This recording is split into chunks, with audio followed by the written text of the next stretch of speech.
See if we're live here.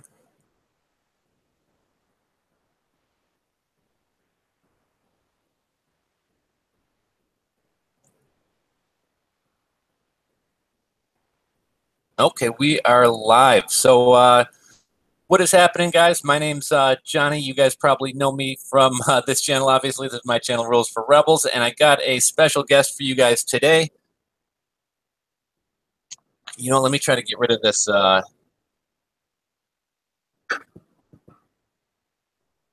Oh, it's funny because I don't see my, oh wait, hold on. Maybe it's just going to shift over. You know what? Yeah. I'm hearing myself on a delay. How do I get rid of that? Oh, that means that you have your YouTube volume up. So go to YouTube if you have YouTube. Okay, there That's we what's go. good about the pop-out chat is you can actually close your whole YouTube thing down and then just look at Okay. the chat, look at the pop-up chat. Okay, I got you. We're good to go here. So thank you for tuning in, guys.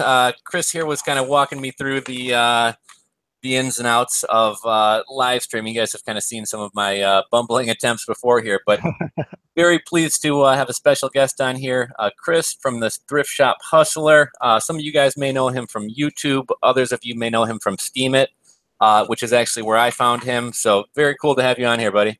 Hey man, I'm glad to be here. I've checked out your YouTube channel before and I love your side hustle series. That's really cool. That's really one of my favorite things you have on your channel. Well, you know what I thought was kind of cool? I've been watching your videos lately, and I know you've been in the game for 30 years and a long time. So I was kind of thinking about it the other day, back in the days of actually sending cashier's checks to for eBay purchases. I remember back in those days, and Yep. even I just thought we could probably definitely connect over the days of doing things offline. I used to do a lot of like Craigslist person-to-person hustling. So yeah, a lot of stuff's gone online, but yeah, definitely fun doing that type of stuff as well. Yeah, I remember the money order days, and it was funny because back in like early, not early, but maybe the mid '90s when eBay first started, there was no PayPal. You know, PayPal actually came on later on. And actually, I remember when PayPal and eBay were two separate entities. But back to early days of eBay, yeah, there was personal checks and money orders. That was like pretty much the only way you can actually pay for goods and services. And it was crazy. So I'd have to go to either the post office because postal. Do you remember the postal money orders? No, exactly. Yeah, dollar a piece or whatever they were. Yeah, those were like the legit, like it was the certified checks that you can get. So like people when they get, you can actually, and the thing is, you were actually able to go into a post office and cash those for cash. Did you know that? Oh, right on the spot. You know, I never did that, but yeah, I've heard of that before. Yeah, so it was just good to have, and like it was just one of those things where early eBay was nuts because there was no time limit for stuff. You got it when you got it. Feedback was wonky. There was like it was the Wild West back in the days when eBay first started. As a matter of fact, do you remember the auction sites that were before eBay? There was like a UBid and there was something else. You know, I do remember UBit. That one sticks out. Yeah. Yeah, and it was crazy because eBay came out and it was the third one, and it wasn't really that popular. There was those other ones were like super popular. Then eBay just took over, and then shortly after that is when Yahoo auctions came out. Do you remember Yahoo auctions? You know, I was never part of that, but I remember seeing that stuff going on. Yeah, I mean, oh man, I've been doing this for so long. I just remember like when eBay first came out and all those auctions, it really opened the doors for everything. As a matter of fact, Beanie Babies, the whole craze of Beanie Babies is noted of saying that it wouldn't have been such a craze if it wasn't for eBay. For eBay was eBay. the thing that kicked the whole thing off. Well, you know, it's funny. Have you been messing with these guys at all? Oh, fingerlings? Yeah, Yeah. I have a daughter who's 7. So that's one of the things she wants for Christmas. Toys R Us actually has a exclusive unicorn. You know, I've been seeing those on eBay a lot, and yeah, me and my partner were looking for them, and I think they didn't expect them to be so popular. Because we talked to a couple store managers who said, "Look, we're not going to have any till February." And I actually found these at a gas station in Wisconsin at a 7-Eleven, oddly of all places. That's too funny. Yeah, no, like every year there's that hot Christmas toys, and it seems like this year is fingerlings and LOL dolls, which are another thing that my daughter's into. So You know, we were over at Target looking at Are those hot on eBay? Are those in short supply, or are those pretty readily available? I'll tell you what the most ironic thing about being a reseller is. I haven't even looked at the secondary market on LOLs. Okay. There's some of the first series, the chasers go for like over $100, but I haven't really looked at the secondary market on fingerlings. What's funny is I'm an artist too. I go by Evolos. It's another persona I have online, and I was thinking about even actually like customizing fingerlings and then putting them back in the package and all that kind of stuff and selling them as like custom art pieces. You know what? I saw. I was watching a bunch of your videos on the way home too, and I saw you talking about your art. What type of? I mean, are you a painter, or graphic artist, or what kind of stuff are you into? I would say I dabble in a lot, but the whole Evolos thing is I do custom toys. So I'll take like a Funko Pop and I'll repaint it to, I have airbrush. I've been airbrushing for like 5 or 6 years. Okay. And so I do a lot of repaints and things like that. Anyone who wants to know, just Google Evolos, Evilos on Google and click images, and you can see all the different things. There'd be pages and pages of stuff. I've been doing it for maybe 10 or 12 years. That's pretty Custom. cool. Almost kind of like the custom sneakers, but you take it to toys. Yeah, it's funny. I always wanted to get into sneakers. I just never had the time to get into it. I actually have boxes of sneakers that are set aside for painting one day. Now, have you seen just kind of a little off topic, but the other night I was watching a documentary about Supreme Yes, I and the think I whole seen that reseller. Have you seen documentary. that one?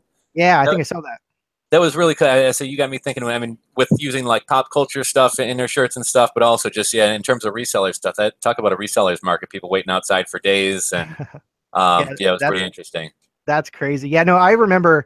See, I was a skater in the 80s and the 90s, and I remember when Supreme came out, and it wasn't even a huge deal when it came out, and then all of a sudden now it's just like this subculture, crazy high price shirts. They always had high price shirts when they first came out, but like not like how they are and how popular they are now. So it's actually cool to see them go from humble skateboard grassroots and then just like this mega brand now. Well, it's almost like a hip hop brand now or something like that, or yeah, very Yeah, very high end. yeah, it's like hype beast. I guess that's what they call it. That's what the kids call it these Yeah, days. okay. Are you a surfer or skater or anything? I see a surfboard back there. You know what? Funny story, actually. I live in Chicago, so not really the big surf spot, but I watch. I'll get sucked into YouTube and just start watching like hours of random weird videos and stuff. And I saw there's a big surf community on Lake Michigan, Mm. and here our waves are generated by wind instead of tide. So pretty much wintertime's the only time you can surf. So I actually wound up picking up a 7 millimeter wetsuit. Made my girlfriend drive up to Wisconsin with me to grab that off a lady on Craigslist, and yeah, I'm gonna try to get out there and try to do some surfing this winter. How funny is there actually? I've been to Chicago once and I've been on Lake Michigan. Is there actually sustainable waves out there? You know what? I guess you kind of really got to hunt for them, and you can't go out there any day. You really got to wait for a stormy day. Yeah. But yeah, check out YouTube, man. There's some videos of guys actually getting barreled on Lake Michigan. You know, Um, I'll tell you the most ironic thing, and I hate to interrupt you, or the thought is going to leave me. I do that. When you get older, it's just like your thoughts just. But anyways, when I was there, I was like, oh my God, if I lived here, I would windsurf this lake all the time. Does anyone windsurf that stuff?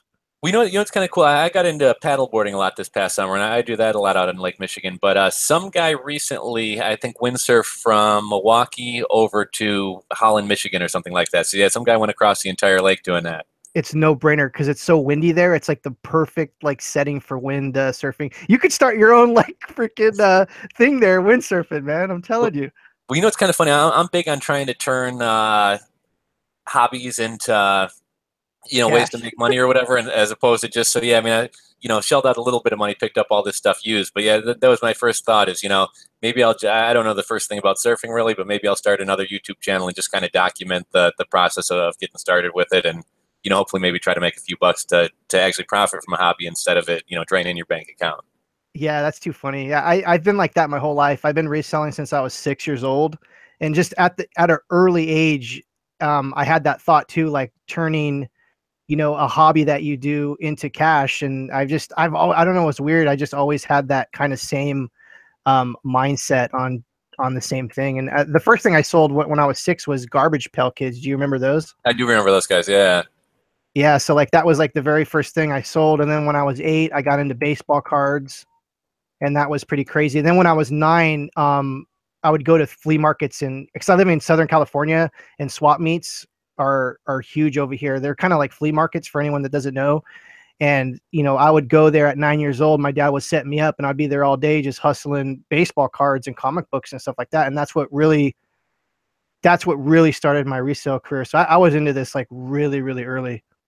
You know, it's funny. We got a lot of cool. Chicago's got a pretty decent kind of flea market culture, and you have some of like the nicer ones, and then you have some of the ones where a guy will set you up and make you a fake ID right on the spot there, and you know, you kind of got the shadier ones and the nicer ones. But yeah, at United Center, where is it? Not United Center. God, we have a big thing out in Rosemont where they do concerts and stuff, and in the summer times they have a big one outside. And I saw your Coca-Cola button video, but I'm always seeing like the wood Coke crates and you know Oh all types of yeah. kind of cool stuff. I saw it in television a while back, and I was tempted to grab it for my dad, but the guy wanted like 150 bucks for it. So I said I'll have to pass on that one. Yeah, that seems a little pricey for that for sure. But yeah, no, the Coca-Cola, I don't really not too familiar. And as a matter of fact, I just posted a bunch of videos. And for anyone that's you know, wants to check out my channel, you can check out, I'm pretty sure you have a link below if you're watching this on the back end. And I just it was crazy. I just did a whole vlog about a Coca-Cola collection that I came across yesterday, and I just didn't have the capital for it. They wanted 500 bucks. There was just tons and tons of stuff. And I was just, it was eating me out. I had to pass on it. And I was trying to like, you know, get pieces out of it, but they just wanted to sell the whole collection. It was eating me bad. It was eating me so bad yesterday that I had to make a vlog video about it and all that stuff. But anyways, the short story or long story short, I went there today to go see if, you know, they would part out any of the stuff. And actually I was going to go to buy it, but they said that they'd part out some stuff. So I actually got some sealed vintage Coke bottles, dude. So check that out for sure. Now, have back at, or I guess even still today, but did you get into the storage auction stuff at all a while back, or?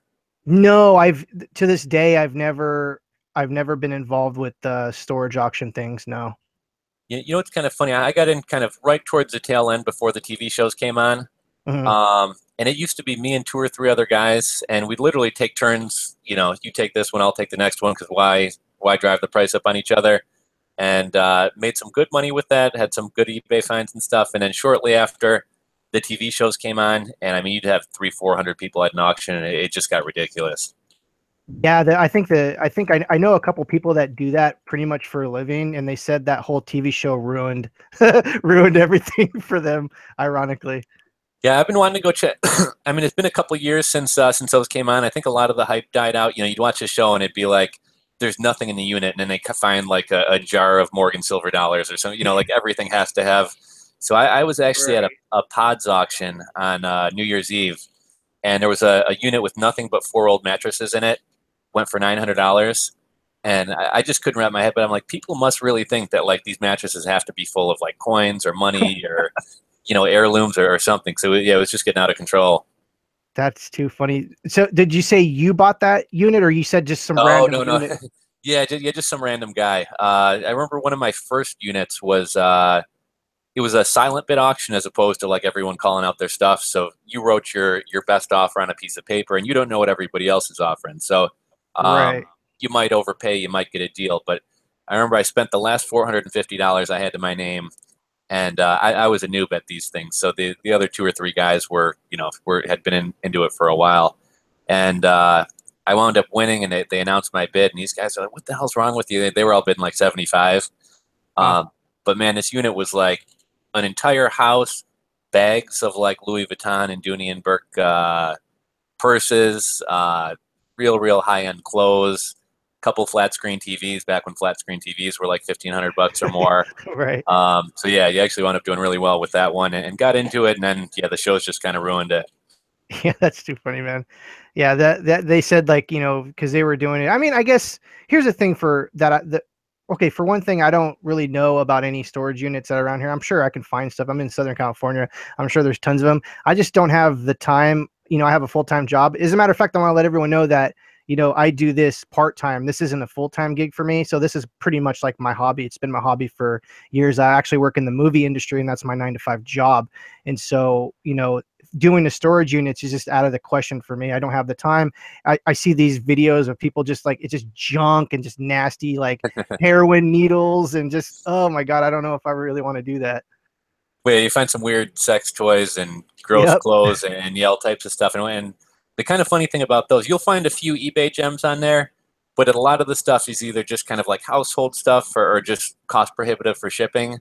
Yeah. So yeah, with those, I mean, unless you're willing to go and like kind of grind it out at the flea markets and stuff like that, it's a few gems and the rest is either, donate or, Craigslist and garage sales and everything else. I mean, it sounds like fun, and I think here's the main thing why I think I resell, even though like I supplement my income with it, and I put my kids through private school with the money I make on reselling, and all the cryptos and stuff like that. But it's just the main reason it's like a hobby for me, and I love it. It doesn't feel like work at all. It's funny. I was just going to ask you if, I remember when I was doing the storage unit stuff. I mean, it's work, but it was kind of the thrill of the hunt, and it was, yeah, like you said, a hobby almost as much as work. So even after all this, you still enjoy doing it, and Yeah. Because I think mindset's everything when it comes to reselling. Just anything in life, you got to have the proper mindset. Because if you have the wrong mindset, something that's fun could just turn to work. And for anyone that's out there that's doing reselling and everything, and even just a normal 9 to 5 job, it's just like how you think is really how you perceive reality, and it's just really good to have a positive attitude about things. I just picked up that Tim Ferriss book, that Tool for Titans, the other day. Hmm. And I haven't had a chance to start going through it, but that's his big thing. I think a lot of people kind of confuse the 4-hour work week, and I think his thing is if I enjoy doing it, it's not work. So he's not literally working 4 hours, but those 20 hours he spends doing something that he loves, whether it be writing or whatever else, that's not even falling into the work category for him. So yeah, I think that's a good point. Yeah, I think there's a saying. It's called "Do what you love, and you'll never work a day in your life." Exactly. Yeah. Yeah. You know what? I say we let's see. I was going to talk about some eBay here. Going to get into Steam it, merch, crypto. I was thinking, just with all the recent developments, you want to chat about merch a little bit here. Sure. Now, I guess tell me about kind of how you got started, when you got started, how you heard about it. The beginnings, the humble beginnings. And for those that are watching that don't know, what we're talking about is Merch by Amazon. It's a service Amazon has where you could design shirts and then they put them on their platform and you can sell them and earn a commission on each shirt that you design and sell. It's actually a really amazing platform. I have to definitely preface that because there's a lot of people that I'm all, oh, are you on Merch by Amazon? They're like, oh, what the hell is that? So you definitely got to preface that.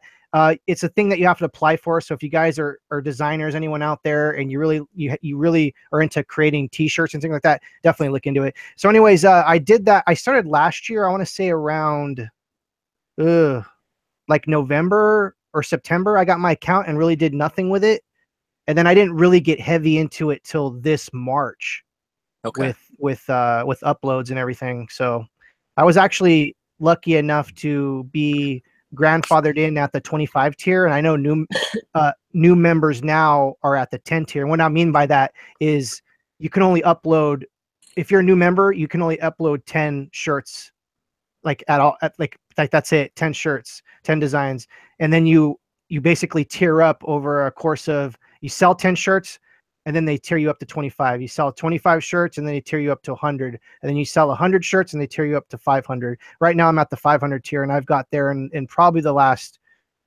4 months was when I really started pushing it to get to 500. Now, do you know what comes after five? 'Cause I'm on the same tier as you. Is there 1,000, and then is it unlimited after that? Or I've heard various things about what comes I after heard various 1,000. things. I think I'm pretty sure that 1,000's after 500. And as a matter of fact, I've sold like almost 600 shirts now. So the next time they tier up, and that's another thing I want to tell everyone. It's not automatic. Amazon's really finicky and really funky. There's no set rules. So they can tier me up at any time, or they can not tier people up. So the next time they do a tier up, I technically should be able to tier up to 1,000. And I think it goes from 1,000 to 2,000 to 4,000 to 8,000. I think there might be 6,000 in between there. But I think I heard a rumor, and I don't know if this is true, but I heard that once you get past the 1,000, you have to be invited to do 2,000. It's not something that you sell 2,000 shirts and you automatically tier up. It's something that Amazon's got to assess on the back end. Well, and I've noticed something that makes sense. I've noticed something in the terms of service that it's not you get up to 100 and you're guaranteed the next one. They have some little caveat in there that as long as your shirts are good quality, we make the final determination or something along those lines. So, yeah, that would make sense. You know what, the other thing I was going to touch on, I actually saw your video the other day about Amazon throttling the listings, and that was the first I heard about that. I logged in, checked my account, and prior to that, it was weird. I think I was 10 per day, got down to 5. Then I think they knocked me down to 2. I was consistently uploading for maybe a week or two. They brought me up to 3, and then after I watched your video, I was back down to 2. And then on the 5th, saw, across the board, nobody's allowed to edit or upload, and so that was pretty surprising to me. Although I saw from your video, apparently they did the same thing, if not the same day, within a day of that last year, I guess. Yeah, and I think last year I wasn't around for that, but I do a show every Wednesday called Merch Talk, and there's panelists there that have been doing this for over a year, and they were saying same time, and that they didn't unrelease everyone till like mid January of this year. So we'll see if they do the same thing. You know what I thought was kind of funny? I saw they said we'll reevaluate on December 12th, but I mean, I'm pretty much not holding my breath. I'm pretty sure it's going to be at least Christmas or after, if not, like you said, into January before we're all back going. Yeah, the guy that I do the show with named Jeff, he was saying that they did the same exact thing last year where they said, oh, we're going to reassess it at this date. And then that date came and went, and it was still, they didn't say anything. So I don't know. We'll see. I think it's smart on Amazon's end because I'm pretty sure they're just bombarded with server costs, just the logistics of millions of shirts being produced from just, and not to mention there are dozens and dozens of other business models that they have to, keep up with and everything. So We know makes what sense. did you see they're going to be raising the base prices? I think January, I don't know, 8th, 11th, 14th, something like that. I think I raising the th- price of the buck or two. I think that's actually going to be on December 12th, the same day that they're going to reassess the suspensions. Okay. So, and that's another thing, and it's not really like they're raising the prices, it's they're lowering our royalties when you really think about it. Yeah, exactly. Yeah, so that's going to be a big thing, and there's some caveats to that I can't wait, because I priced my shirts lower than 15.99, and that's been my business model to tier up faster. And I guess that's a good tip for everyone that's in the lower tier. Just, price your t-shirts low. There's another thing where you can buy yourself out of the 10 tier too. That's another thing. But um, I I'm not sure the caveat on what they're going to do for prices that are below 15.99, if they're going to still say the same, or is it's really going to be rock bottom where you can't have a $13 shirt anymore. You have to be forced to sell a $15 shirt or a $16 shirt. So we'll see how that goes.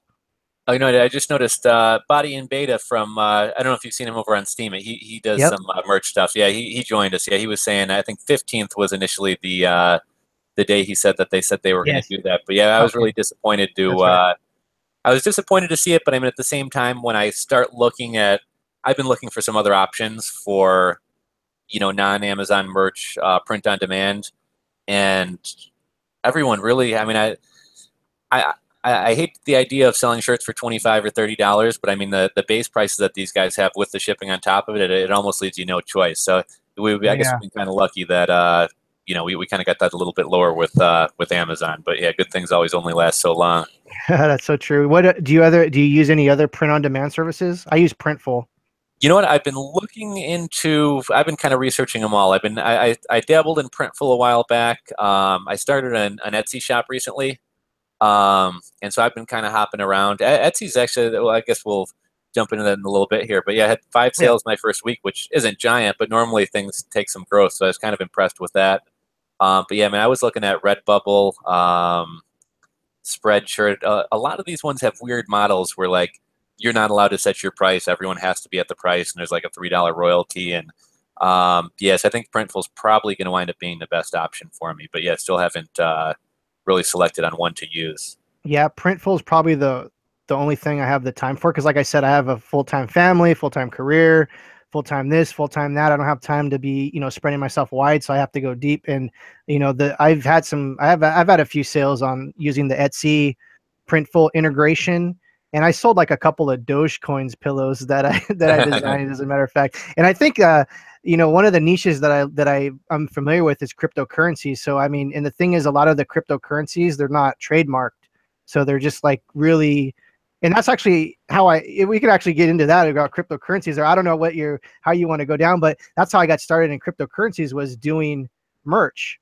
because Okay. there was no merch. And I thought, like, I can't mine. So, I got to figure out some way. And I think Coinbase was like just coming out. And so, there was a whole loop to go running through that, because they didn't, do you remember when it wasn't on iOS? It was on iOS for like a week, and then Apple got all crazy, and then you Oh couldn't have it yeah. on. I have Apple my whole life, so I was like, I don't have an Android. I can't get a. But anyway, so that's how I got into the cryptocurrencies, was from merch. So it's just like, it's funny how this whole progression of reselling led me, into cryptos. Well, it's kind of funny that you brought up the whole thing about I don't know, the copyrights, trademarks, whatever. But I saw, did you see when Steemit changed their logo? They actually Yeah, kind of made an announcement. They were like, anybody who wants to use the Steemit logo, you're welcome to use the blue logo. But the new logo, that green one, like that's actually the company logo. You guys can't use this. And for anybody who, we've talked about Steemit on here a little bit before, but for anybody who's not familiar with Steemit, it's a social media site. A lot of people compare it a cross between Reddit and, I don't know, Medium, or Reddit and Blogger. And you can actually earn money by creating content. And that's actually where I first discovered Chris, and then followed him over to YouTube. And we were chatting for a few minutes before we started. He said it was the opposite. I think he found me on YouTube and followed me over to yeah. Steemit, or vice versa. But yeah, that's we'll talk about Steemit a little bit later here. But yeah, that's Steemit for anybody who's wondering about the logo there.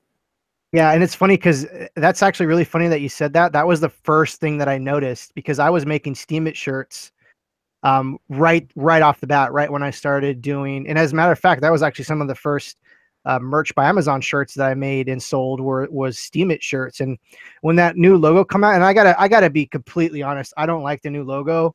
I'm an old surfer skateboarder guy, and to me, I like the feel of the old logo, and I'm not feeling the new Steam It logo at all. 'Cause I kind of prefer the old one as well there. Yeah, And another thing with cryptos, I never want to encourage anyone to do anything that's going to get them in trouble, or whatever. But at the same time, I'm kind of a big ask for forgiveness rather than permission type guy. yeah. So I think with a lot of cryptos, and obviously, if anybody wants to take this advice and run with it, tread carefully. But I think a lot of these cryptocurrencies are so keen to kind of get their name and brand out there that if you use their logo, I doubt they're going to come after you. But I mean, again, a lot of these companies are private companies. That is their trademark. But you could probably reach out to someone, get permission, or at the very least, a lot of them I doubt would really care, because you're kind of promoting their brand or promoting their coin. And that's funny that you actually brought that up. Is that's some of my marketing techniques. Is I've actually reached out to the Dash devs and the Dash community, and I actually make shirts for them. I actually have dashswag.com. You can go there, and it actually will take you to all the Dash merch by Amazon shirts I've ever created for them. And I also work with Open Bazaar with Brian. I think it's Brian Armstrong and his crew. And I've designed a shirt for them. And he actually wore it at the Token Summit. It was on Twitter and everything. And I thought that was really cool. That was a merch by Amazon shirt. So, there's so many different ways to market your shirts and do all that stuff. But it's absolutely right. And the thing is, I've talked to so many devs over the years, because I've been in crypto since 2012, and there's people that just don't want anything to do with you. And then there's the people that are kind of like, they get it and they're hip, and they're like, yeah, we want to get our stuff out there. We want to get our brand out there, and go ahead. If you want to make money off our logo, go for it. And then there's a complete opposite, where just like, oh, I'm going to send my lawyers after your ass. So, you just gotta play it by ear, and just, be smart about it. I was going to try to reach out to Nav. I'm a big fan of Nav, as kind of an underdog coin, and I've seen they're selling shirts on their own site, so I didn't know if they'd be open to it. But I was meaning to kind of reach out to those guys and see if they'd let me do some stuff, because I'm a big fan of that one right now. Yeah, I don't think I've ever heard of. Is it Navcoin? I've never heard of that one before.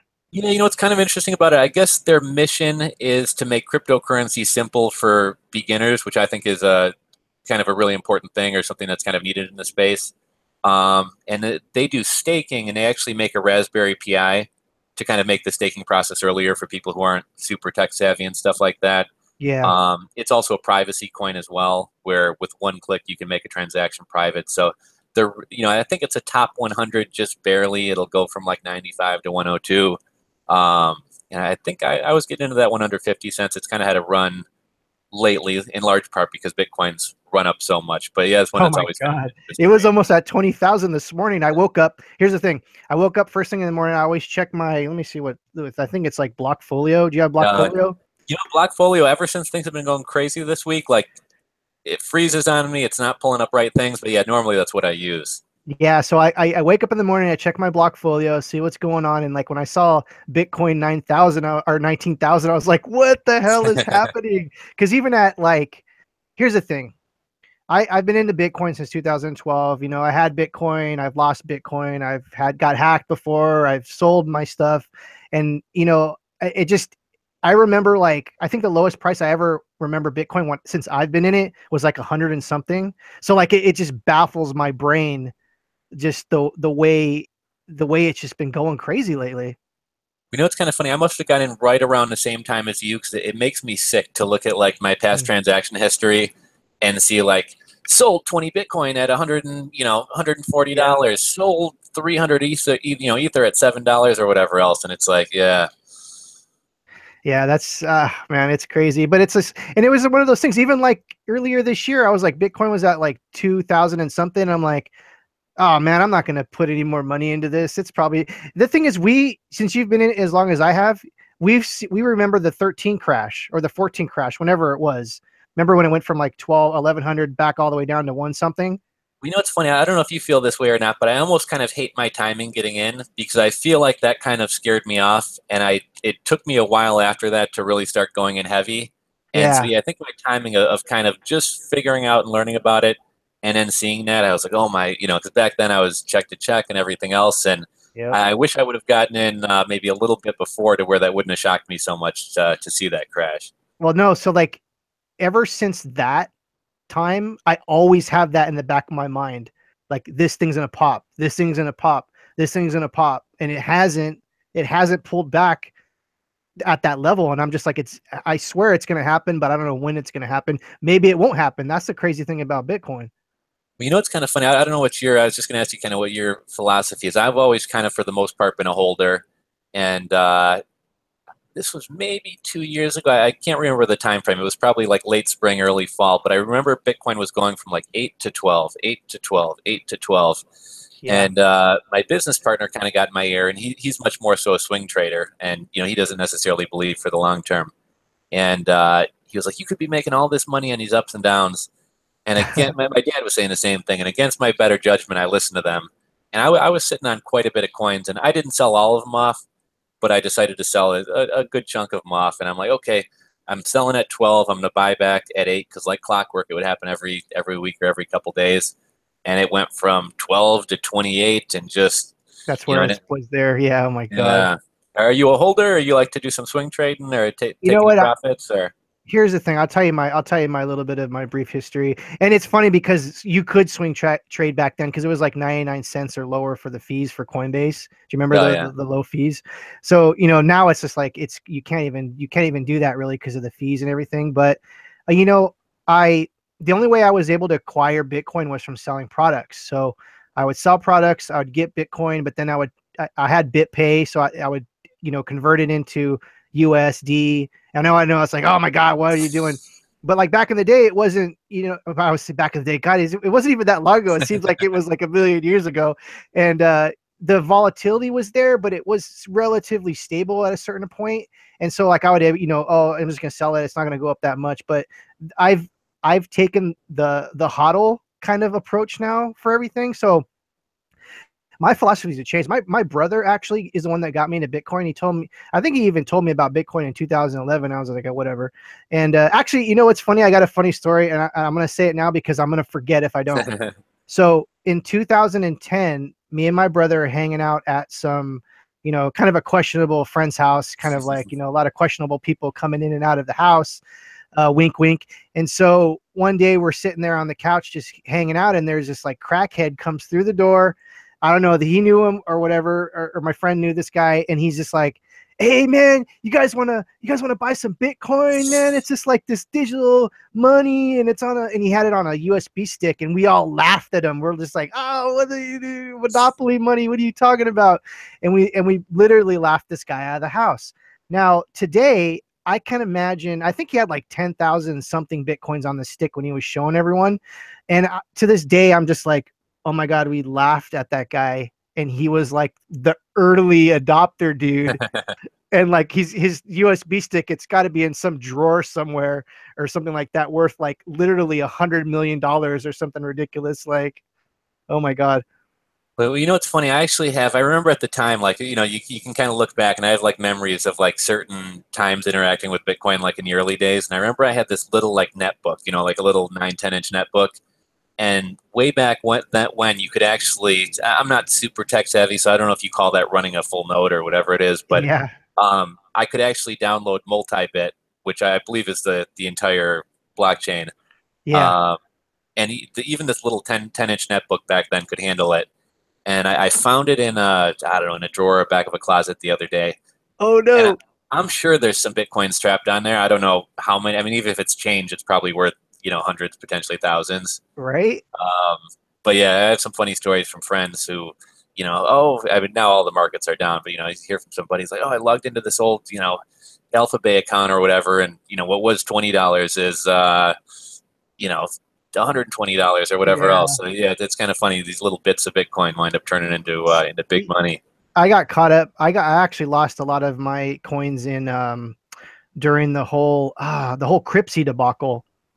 And as a matter of fact, my brother lost 3,000 Litecoins in the Cripsy debacle during that whole thing. And to this You know day, what? like, what? I'm not really familiar with that. What was that? Oh my God! So it was like the Bitfinex back in the day.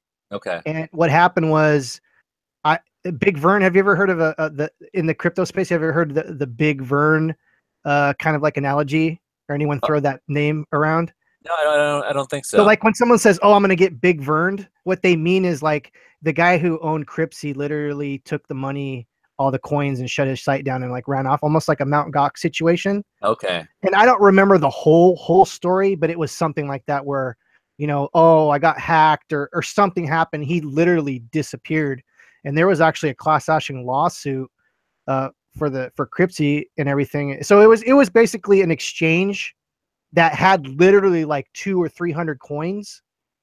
It was one of the biggest coins back in the day because it had so many different altcoins, and you Okay. can you can literally day trade like a maniac, and everyone was on there. And then all of a sudden one day it was just like you logged in, you couldn't like remove your coins, and like site went down. And I had to this day, I don't know how much money that guy took from the space. I don't know if you remember this one. I have kind of a similar story. I had just kind of started becoming interested in altcoins, and back then it was harder to find exchanges or weren't as many YouTube videos, etc. So I stumbled upon one called CryptoRush.in, which was one of the ones that I found out about back then, and started trading with some money, and they did the same thing. I don't know if it was an exit scam or they claimed they were hacked, but the site went down. They came back up. Oh, we have IOUs for all of you, and yeah, you never heard from them again. Yeah, that's the craziest part about Bitcoin is in the early days. I mean, I guess we can even say today's still the early days. I mean, but there's Coinbase, there's more legitimate. I mean, Coinbase can literally turn around and take everyone's money too if they really wanted to, but it's a lot more, it seems lot more safer now with certain ones, but like everyone says, have a ledger, have a private have a brain wallet or whatever, store your keys offline and all that stuff. So it's just like, I don't know. It's just so easy. And for mass adoption, I think the majority of people in the world that aren't tech savvy, they need a place like Coinbase because it's very familiar. It's like a bank account. They're familiar with banking. Banking's been around for 100 years plus. So people are familiar. And I think that's why Coinbase is such a popular a brand, because it's just ease of use and people are familiar with that kind of banking. It's kind of funny. A lot of people attack me for saying this, but at the end of the day, absolutely, a paper wallet or a Trezor, a ledger is the best way to go. And I actually have a Trezor, and I'm a big fan of it. Um, but a lot of times people say, "Oh, never trust an exchange, never keep any." I think, like you said, I think we've come a long way since the days of the Mount Gox. We actually have real license, registered, insured companies and things like that. And Yep. I bought my dad some Bitcoin a few months ago, and for somebody like him, I think he's more likely to lose it on his own than the likelihood of a Coinbase hack or something like that. So yeah, I think for Right. for certain people, it's probably better. I saw another guy the other day. I personally chose on my Trezor not to use a passphrase, and I've heard some stories of people who set a passphrase, they forget it, and at that point, even your seed isn't going to recover it. So it Oh, kind of okay. defeats the point of having the seed. So I was like, you know what?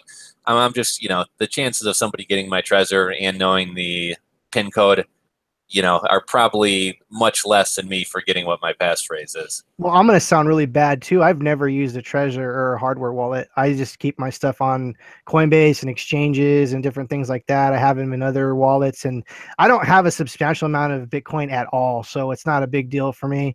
But I can someone like my brother who's like my God, man, he's crazy. But he someone like him, he needs a Trezor and something like that to keep the coins off. Because, like I said, he lost 3,000 Litecoins in Crypt's debacle.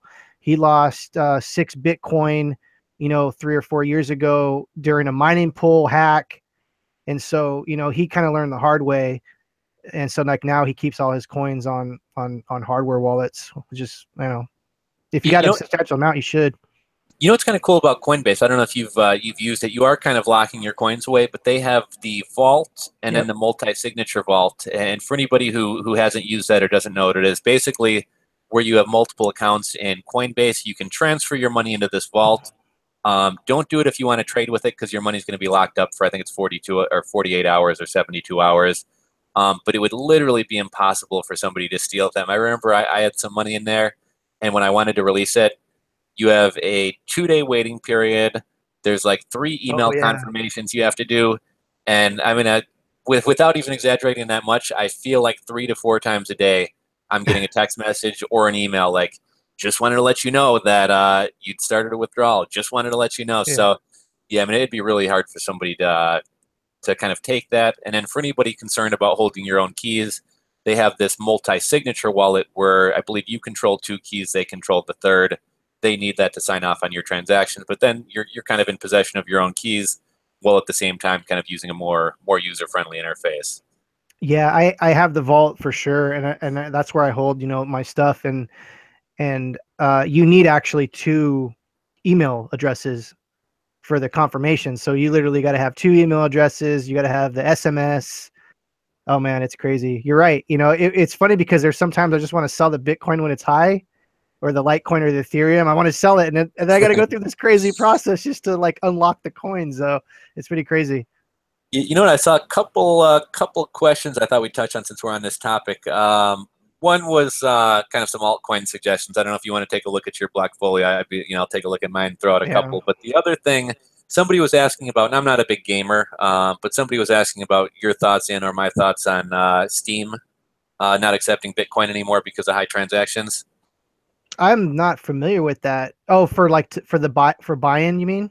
Yeah, like for buying, I guess Steam's like I'm not a gamer, Yeah, but I they. guess it's like a video game platform. Oh, I was thinking of Steam. Oh yeah, I should have prefaced that with Yeah, yeah. no, I heard that. That makes sense. I mean, the thing is, there's so many different altcoins, and if Steam, the video game thing, wanted to reach out to others, there's so many other that just shows me the not. I don't want to say incompetency because that's just kind of sounds like bad, but like literally, if someone wanted to do a little bit of research, they could find like Dash is a really good alternative. Just something else is a really good alternative than to Bitcoin. But Bitcoin has like that brand name, and I think that's what a lot of why Bitcoin is so popular is it's got that built-in user base. I forget there's a term for what that means, like first to space or something like that. And so that's what makes Bitcoin apart. But if like I said, if Steam wanted to do something else, there's so many different coins that would work just as like way better than Bitcoin for transactions. We know it's kind of funny.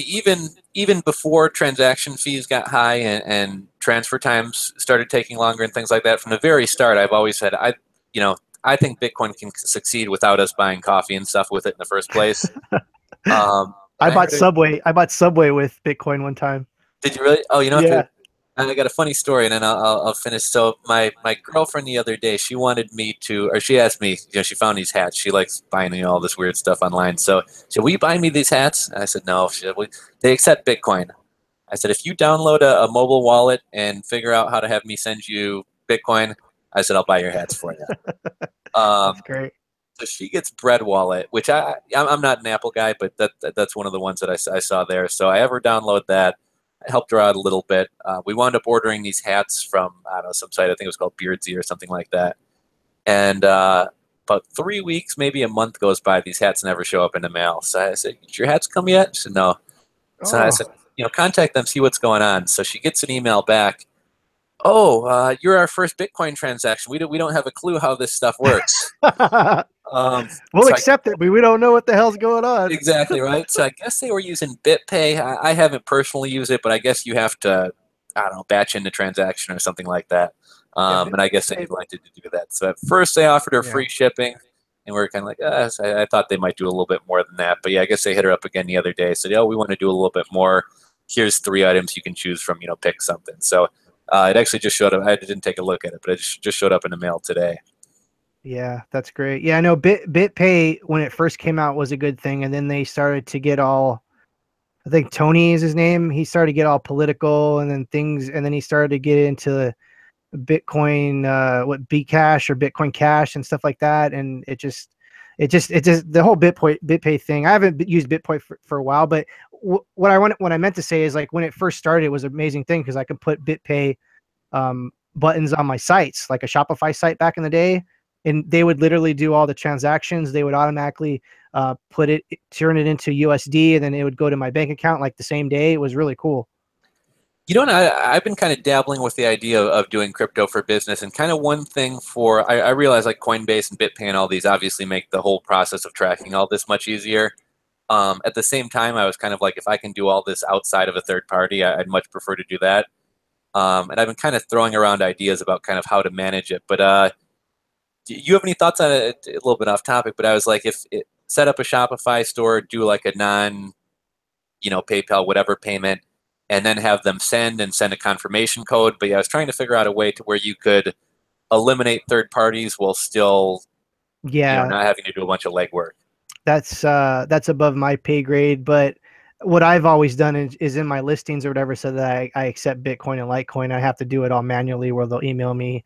I send them the address, and then we do it that way. And like you said, that's the legwork. You're looking for something that's a little easier than that. And like I said, I don't have that solution. BitPay was that solution for me a long time ago, but I don't have a an online storefront like that anymore. Everything's all through eBay, Amazon, merch by Amazon, everything. Etsy, it has its own thing. I actually use OpenBazaar too. So as a matter of fact, if you want to sell products on OpenBazaar, they accept Bitcoin. So it's a good way just to to do that also. I signed up for that right before the 2.0, and the one thing that was kind of confusing me, and I was lazy, I didn't really watch any videos or really delve into it too much, but rather than a username or password, it's almost like your account is kind of a wallet file. Is that correct? Like, it's Yeah, not as if I type in rules for rebels and apples or something like that for a password. right. I think there is some sort of password, but it's literally a GUI that runs on your desktop. And that's how the original OpenBazaar started. It was a server. Basically, you hosted a server or a node on your desktop. And in the first version of OpenBazaar, if your computer was off, your store didn't show up in the system. Now they have it where it's like offline. People could log into your store, buy something. Then when you log in and you open up the application, it downloads the blockchain, and then you get to see, once it catches up, you see that, oh, someone purchased a shirt from you, or a Bitcoin pin or whatever like that. So that's how it operates now. One thing I was going to say with Bitcoin. So in terms of e-commerce, I find myself in considered like a high risk industry. And I don't know if any of your stuff, nothing illegal, nothing really even sketchy, but there's, if you ever read the prohibited categories, there's a lot of like very normal stuff like computer repair, consulting, like a lot of these industries, it's like nearly impossible to get merchant processing. uh, So I think I had to call over 300 merchant processors to get processing. I could sometimes pay anywhere from 7 to 14% to process a transaction. And even things like the vape business and things like that kind of fall into this. yeah, But that's kind of what I think is so powerful about Bitcoin is, you have the currency and a payment platform all in one. And then also, like, between me and, you want to buy something from me, whereas it would be great if we could just interact. I have a parent bank who's like BMO Harris Bank. Then we have the merchant processing company who has to underwrite it. Then we have Visa, MasterCard, Discover, American Express. Then we have Authorize.net. So, I mean, there's 4 or 5 people between you and me all taking a cut, whether it be 50 cents a transaction or a percent, and then all flexing their rules about you can only process this much in a month, this much in a day, this is how long you have to wait to get your money. So that's one of the things that I think is kind of so revolutionary is, kind of having come from a space like that, that it's between you and me. No one else is taking a cut. Nobody else is Exactly. imposing rules. And I think that's what Bitcoin was meant to be to begin with. As a matter of fact, as an artist, I used to accept Bitcoin at conventions too.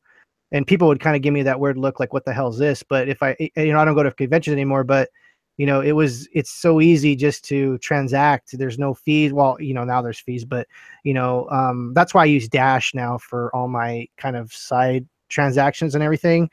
And I use Dash mostly as cash, and then Bitcoin is basically like my savings account, like my crypto savings account. So that's how I kind of do my whole thing now.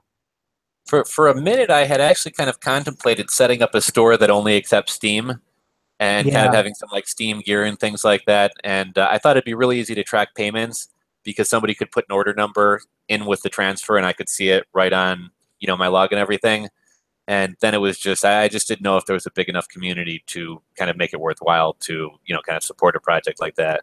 Yeah, that's the thing about the space is being an entrepreneur, man. It's really hard to know what's going to work and what's not. And even like, who knows, the day that you give up on a project is the day that, like, that viral thing is going to happen for you. So it's hard to even kind of track the logistics of, is my thing really going to be successful? How much longer should I pursue this venture before, I throw in the towel? And man, I hear you. I think when I did my Dash swag stuff, it was the same thing. People are just like, "What is this?" But it's just something I have now that's running in the background, and and the people that I hate to keep saying, "Oh, Dash this and Dash that." Just that community is amazing, and like I don't have a huge stake in that at all, but it's just what I'm saying. It's like what you're saying is, that was the thing for me was like, oh, I'm gonna make some Dash shirts and things like that, and go with it. So you know.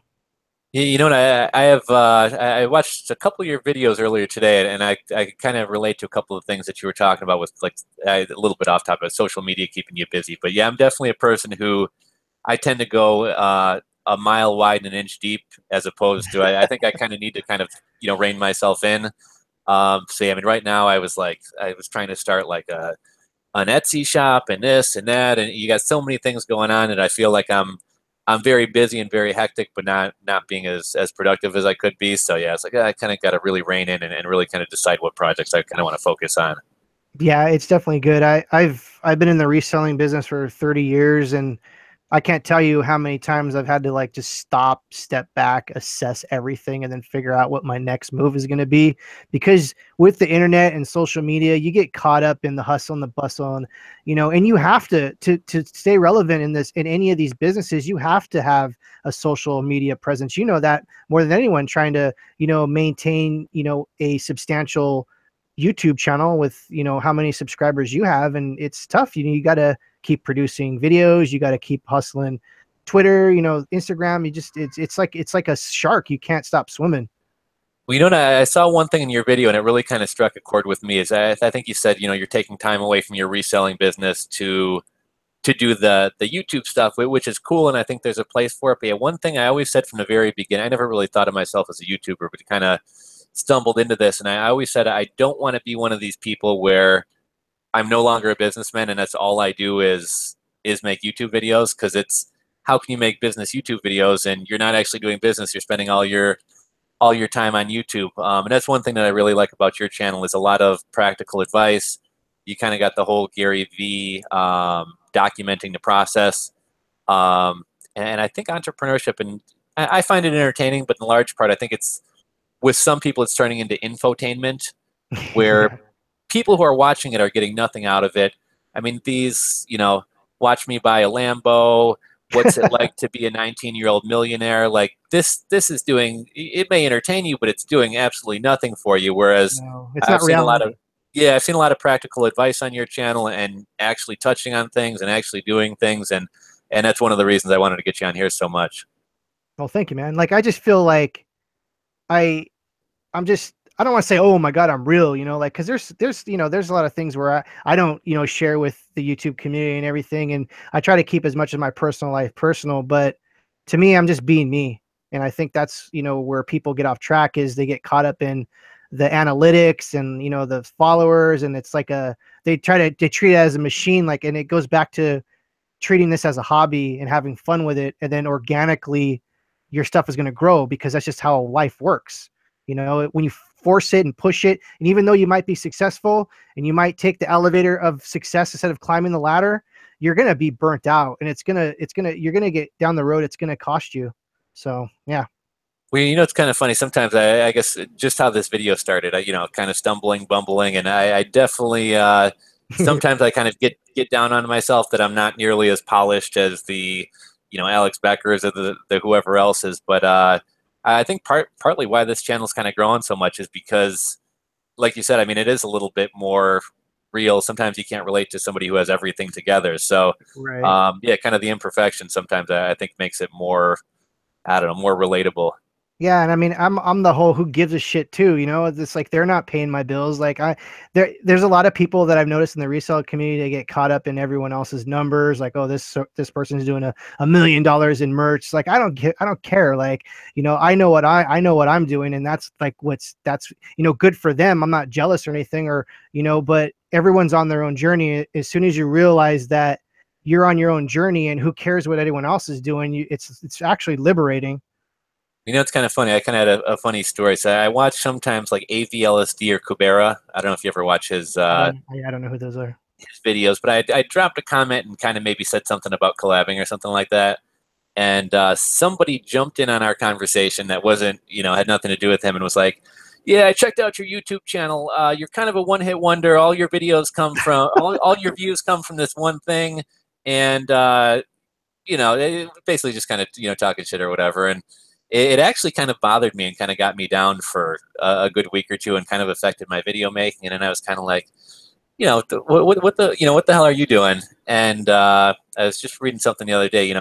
They say success has a lot to do with luck, but the people who are out there doing things are the ones getting lucky. So if you're not making YouTube videos, you don't get that one hit wonder video or whatever else. Yeah, that goes to the saying about uh, throwing spaghetti at the wall. I think as entrepreneurs, we do that. We throw spaghetti at the wall to see what sticks. And then what sticks, you want to go with that. So that's just that whole thing. But yeah, no, I'm not going to lie to say I don't get caught up in, negative comments and all that. But as soon as you learn that they're not paying your bills and they do not absolutely matter at all, it's like I said, it's liberating and it's freeing. And the internet's just full with trolls anyway. So why even just give them an ounce of your time when you don't really have to? That's one of the things that I've always been kind of pleasantly surprised by, because like you said, I mean, the internet is full of trolls. I'm really very fortunate to have like an awesome, really awesome community of followers who's always very supportive, and occasionally you might get something in there, but yeah, it's yeah, I'm really, really, really fortunate in terms of that. That yeah, just kind of have a really, really kind of nice community here. Yeah, I just block them and forget it. You know what? I saw a question pop up and it kind of stirred up something and I got involved with it recently. But have you dabbled with these HYIPs, the BitConnects, the lasers, any of this other stuff at all? No, no. In the back of my mind, I'm like, oh, this has got to be some weird Ponzi scheme. I've never messed with that. I think the only thing I've ever kind of been close to that was being involved in a mining pool when I was mining a long time ago. It's kind of funny. All these, I agree. I think all these things are scams. And I don't know if you saw my Steemit post or not, but about a month ago, I made a Steemit post. I'm going to lose $50 to laser online so that you don't have to. And I was kind of like, if I'm going to call these things scams, I want to be able to say from my own experience that it's garbage. So Yeah. I throw $50 into laser online. Some profits. I wasn't too concerned about it. Kind of expected to lose it. After 14 days or 17 days, the money goes up 70%. That 50 turns into, I don't know, 104 or something like that. And I should have pulled it out. I was like, oh, I got greedy. I'm like, I'm gonna roll it over. And they exit scammed this week. So Oh, yeah, that's what I'm saying, man. Like, yeah. yeah, that money's gone. And then I tried another one called BTC Hash, and I processed a withdrawal. I'm like, okay, every time a penny is available, I'm going to take it out. Processed a withdrawal like I don't know, probably a week ago. Still haven't seen that. So yeah, I've pretty much wrapped my head around the fact that Oh um, man. I know some people claim to have gotten in early and make money. I mean, that's why Ponzi schemes work, is because somebody makes money early on and tells their friend. But yeah, it's just, I mean, what that $100 would have been, the 100 probably would have turned into 300 or something like that, over the course of the last month. Yeah, I can't. I'm too risk adverse, so I don't get caught up in that kind of shit at all. No. You know what? As I'm having a ball talking this crypto stuff. There was a couple merch things I wanted to touch on and kind of Sure. get your opinion on real quickly before these things slip my mind. So, I noticed my BSR score is disappearing from all. I was going to say almost all of my Amazon merch shirts. I actually found one or two that are still showing it. Is that true? Some people on Reddit today were saying that's intentional to protect those shirts from copycats from jumping on them. I don't know about that. I never heard of that theory, but it is true that the BSRs are getting hidden. When I look at my Bitcoin shirts, I have my own brand, so I'll click that, and then when I look at the my best selling shirts, they're not showing up in search. So, there's a lot of people that says that I'm tinfoiling and that people are tinfoiling with that type of kind of way of thinking. But I've done it. I've typed in word for word the title. It doesn't come up in Amazon.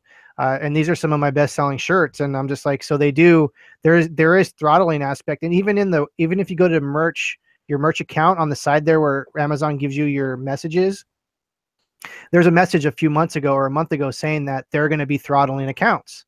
So they're literally telling you that they're going to be doing it, and they're doing it. So, and another thing, there's a lot of people that use Merch Informer. I don't use any extensions. I'm being in the crypto sphere, you get really security conscious about what extensions do and security and all this stuff. So I don't use any of that stuff, but people use that stuff, and one day it'll be like 96 million merch shirts on the system, and then the next day it'll be 46. So where did those 50 million shirts go? So that's another thing that's showing that this is really happening. You know what? I like Merch Informer. I used to use it early on. I still subscribe, although I probably haven't logged in months and months and months. And recently I hopped on there, and me doing like manual research actually on Amazon was not pulling up the same results as Merch Informer. So I've kind of like, I don't know, I guess to some extent kind of written that off a little bit. Um, but yeah, earlier I was kind of gung ho on that, and I'm finding that stuff I search on Amazon that's popping up and selling well with Jungle Scout or Unicorn Smasher, I'm not really pulling the same results with Merch Informer. But yeah, I mean, with things kind of shut down for the next month or so, most likely, Yeah. I was thinking about kind of canceling some of my subscriptions to. I do Merch Informer. I just to kind of test it. I signed up for something called Make Merch, which Yeah, I've is heard of like that. Hmm. it's a little glitchy. It's in beta testing. It's kind of slow. It lags, but like just for easy stuff like making sure it's vintage, like 2 seconds and it pops out a ready to upload design. So I kind of dabbled with that, but yeah, I was like, I'm just gonna, I probably got like $100 a month going to various programs, and I'm not going to be using them for the next month. So I was going to Yeah, start kind of putting those things on pause. yeah, it's one of those things where you just got to assess your situation and then roll with the punches. And this whole slowdown, it's just another opportunity to focus on some other stuff. Maybe even start designing stuff, put them in a folder for when everything gets back up next year. You can totally just start going crazy. So yeah. You know what I was kind of wondering? I know with Amazon wanting to raise the prices and said this is kind of a drain on our ecosystem and stuff. I'm wondering if they're making very little off this, and like, why have people buying this stuff when we'd rather have them buying other third-party products where we're getting 15% plus the fulfillment fees and everything else. So yeah, I kind of almost wonder if that's kind of a let's steer the sales towards stuff that it's a little bit more profitable for us. Yeah, I wouldn't even be surprised if that's the reality of what this is all about. It's all about the bottom line. Amazon's one of the biggest corporations in the world for these type of reasons. They want to make the shareholders happy. They want profits, profits, profits. And if there's a way that they can squeeze a couple pennies, when you multiply that by, 100 million, 500 million, that adds up to a lot. So I think that's what's happening here. We're getting a squeeze a little bit. What was I going to say? Um, Oh, I guess going back to the BSRs, are any of your shirts showing BSR scores, or have they all completely faded away? No, I mean there were some of my best selling Bitcoin shirts. Have you looked at Bitcoin shirts on merch by any chance? Yeah, yeah, One, that's one I kind of keep an eye on. yeah, one of my most popular ones. Have you seen the moon with the bee on it? I have seen that one. Yeah, you were That's ranked my like shirt. you were either first, second, or third rank, Yeah, right behind all the sponsored ones. Yeah. yeah. So that's my shirt. I sell probably about between 5 and 10 of those a day consistently. Okay. And so, I was smart enough to, be into Bitcoin and cryptos that was like going to be one of my major niches was that. So I was smart enough to get in, have a price at a reasonable price. And it's funny that you mentioned that when that shirt started disappearing and I wasn't getting sales a couple days ago, I was like, what the hell is going on? And that's when everyone was talking about the throttling, about the BSRs. And I went and looked, and sure enough, no BSR, no search or anything. And so what I did is someone suggested to change the price because they probably thought it was too low, which it kind of was. And as soon as I bumped the price up, the very next day, I was still getting the same amount of sales. It reloaded back in the system. It took maybe about 12 hours before it started to show back up. But that was a hack that someone suggests, and it worked. So it was funny because then I went the very next day to go and up all my shirts because they were pretty low. And that's when they shut the whole thing off. Okay. I had a question about price with you, but yeah, just to kind of share. So, in regards to the same thing, I have a shirt that's selling about the same amount as your Bitcoin shirt there, and I mean, even searching exact title, it's not coming up at all. And oddly enough, other shirts of mine that are less popular are showing up. The price thing also makes sense in that I noticed like my $14 shirts are all kind of being either hidden or completely delisted as well. But what I was going to ask you with the price, I've been wanting to raise some of my prices now that those shirts are kind of gaining, BSR if that still even exists or rising in searches. When you raise the price, does that negatively affect you in search rankings at all, or slow down sales, or not at all? I have no idea. Like I said, I've never, people Oh, had you the, kind of got hit right after, yeah. yeah, the thing is, people have suggested this technique to me like months ago. People were doing this like religiously. They'll price a shirt low. As soon as the BSR goes to a certain level, they'll bump it up a dollar. They'll bump it up a dollar. They'll bump it up a dollar till they see that kind of algorithm where, okay, this is the happy medium. And then they leave it and they go on to another shirt. So as the second I start doing that is when they shut the whole thing off. I was like, shit. Yeah, that that's funny. See, I didn't even get a chance to do any of that, but I was just going to kind of start raising my prices because I'm looking at like, whether a shirt's 14 or 15, I'm pretty sure somebody's going to buy. I don't think that dollar is going to turn them off. And if you're selling 100, $150 or 100, 150 shirts a month, that's an extra 100, $150 a month there. So, Yeah. yeah, I was just getting ready to kind of start doing the same thing. So I'm thinking rather than having these things bottom barrel, basement price, even going up a couple more bucks is, several $100s more a month. Yeah, I'm actually going to look in my account right now. I haven't looked on my account all day, which is ironic because I usually refresh this site like literally 100 times a day. I'm sure everyone that's in the merch does the same exact thing. That doesn't have extensions yet. I don't believe in extensions. I don't believe in merch maker. I don't believe in all that stuff. I like to do this on my own and do my own research. And so let's see where we're at today. So yeah, I sold 7 shirts today, so that's not bad. That's probably about average for me. Between 7 and 20, I would say. Now, do you think, I mean, December, I think normally should be a good month. I remember back before I was really that active on there, I had $100 December. And I mean, we're talking where the January was like one shirt for $1.96. So I definitely think Q4 in December is powerful. Yeah, Do you think with the throttling and stuff, do you think it's going to be a slower month than before possibly, or? I have no idea. There's people like Body and Beta who's saying that they're selling a ton of shirts too. So it's all about, there's like a little bit of luck. You have to have good designs, you have to have good niches, you have to have good keywords, you have to be at least somewhat, you know, advertising these in some form. So there's a lot of factors that goes into that. Someone that's doing well, and then someone that's doing not well, that's like a whole different thing. So it's hard to tell, throttling doesn't help at all. That's obvious, but who knows what the real, algorithmic number is, or the percentage that's actually affecting everything. So You know, and I've been for the past few months, I've been making like a monthly earnings video and kind of report.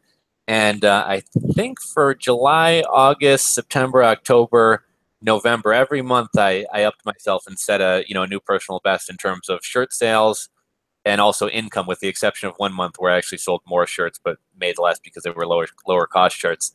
But yeah, November was my best month ever.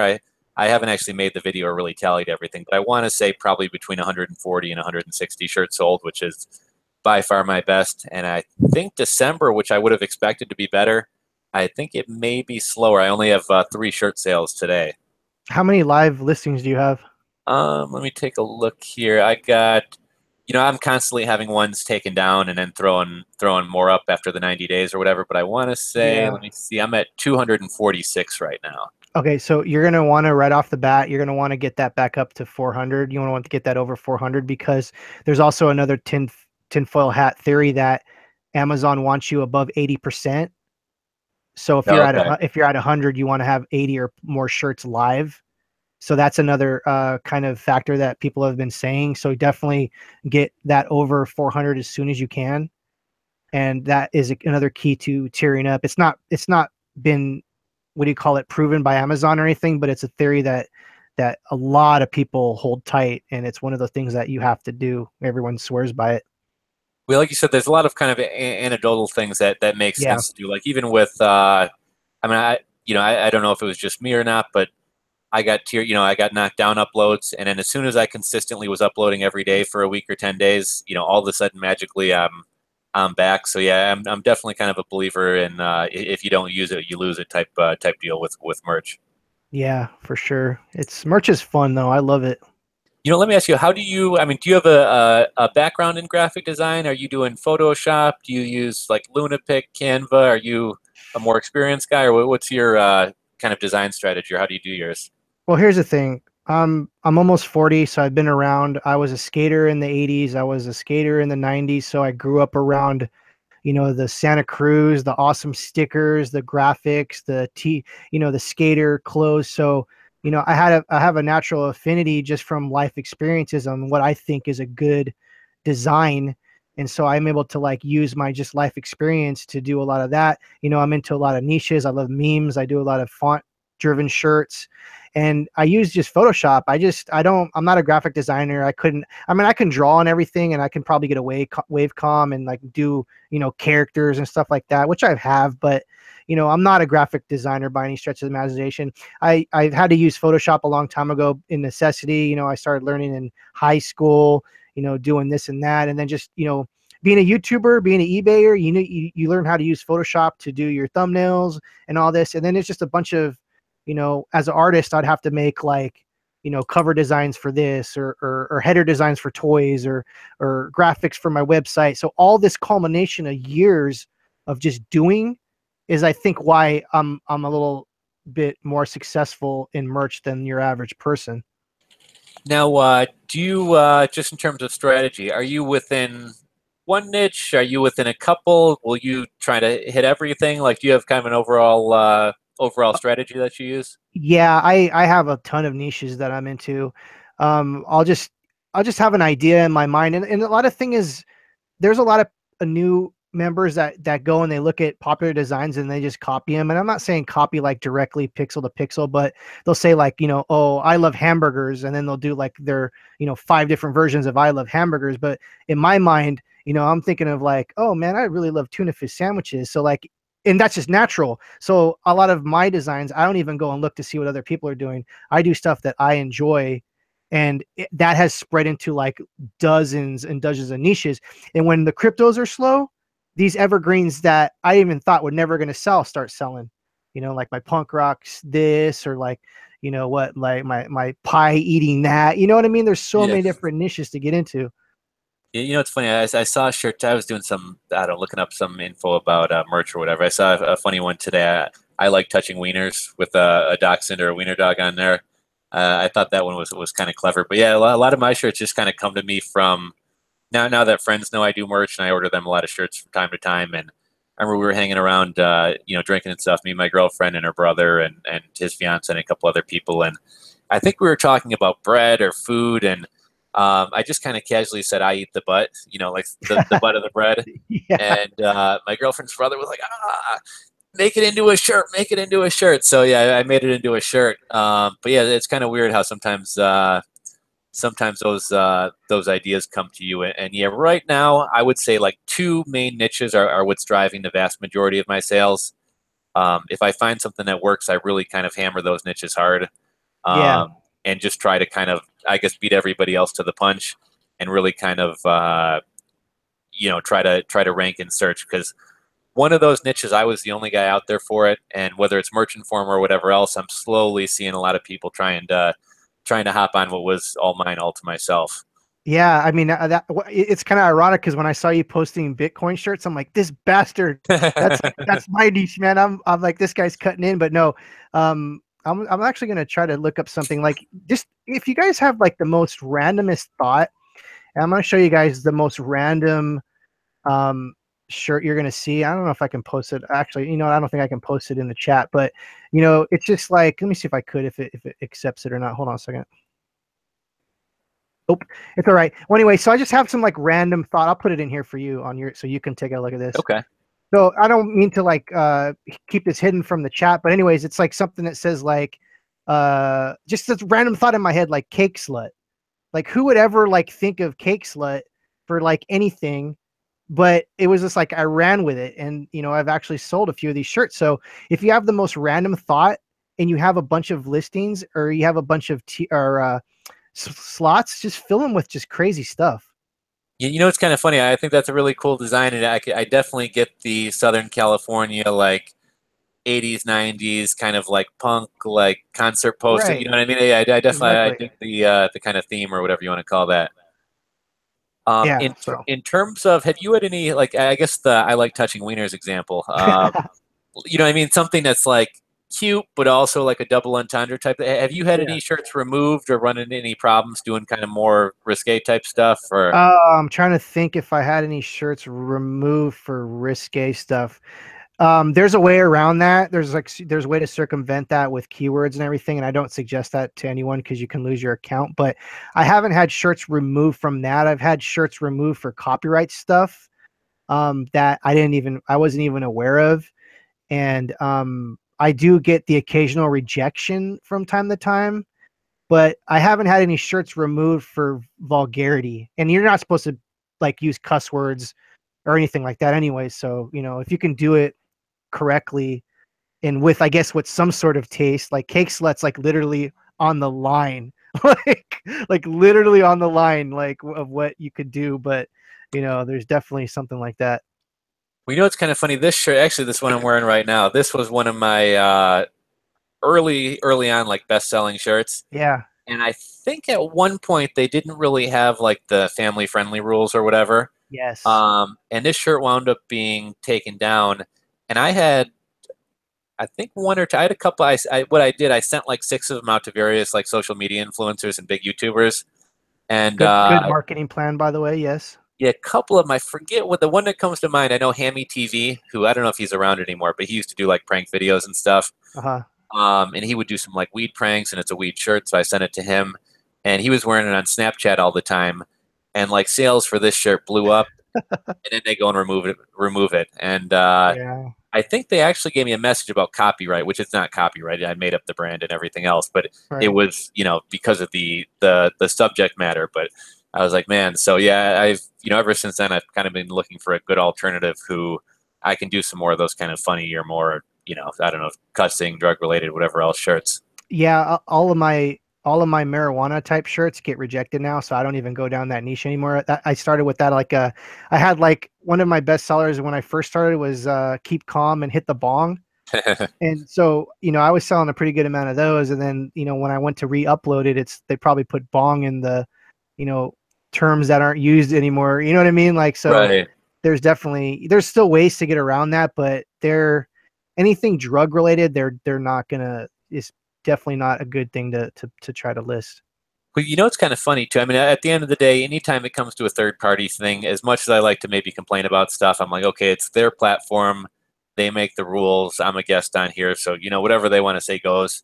But at the end of the day, I think, if I'm not mistaken, there's nothing wrong with me making a bong printful shirt and then selling it on Amazon as a third party vendor, but they're Exactly. not willing to print it. So I always thought that was kind of goofy. I'm like, you guys are selling dab mats on Yeah. Amazon, but I can't sell a Cush shirt. But again, at the end of the day, it's their platform. So From what I heard about that is Amazon doesn't want to be held legally responsible for copyright infringement because it's Amazon's platform. yeah, okay, yeah. We That's know what I heard. one interesting thing about copyrights, and I'm guessing your situation was probably fairly similar to this, but I was making a shirt. It's amazing. Like I saw Glenn and Young from Hustler Hacks, or from Merch Minds, were talking about hot sauce is now copyrighted or trademarked or whatever. Really? And I tried making a shirt. I was going to do kind of a series of, like, I'm in Chicago, so Chicago neighborhoods. So like, Bucktown, Wrigleyville, Wicker Park, Yuki Village, etc. And I got blocked from making a Wrigleyville shirt. And I mean, I'm sure in some way maybe it's associated with the Cubs, but I mean, that's a public place. It's a neighborhood. I don't personally live there, but it's like I live here. If I did, I live here, but I'm not allowed to put my neighborhood on a T-shirt. Like, yeah, it seems Yeah. Amazon seems much more protective than a lot of these other platforms. Do you use TM Hunt at all?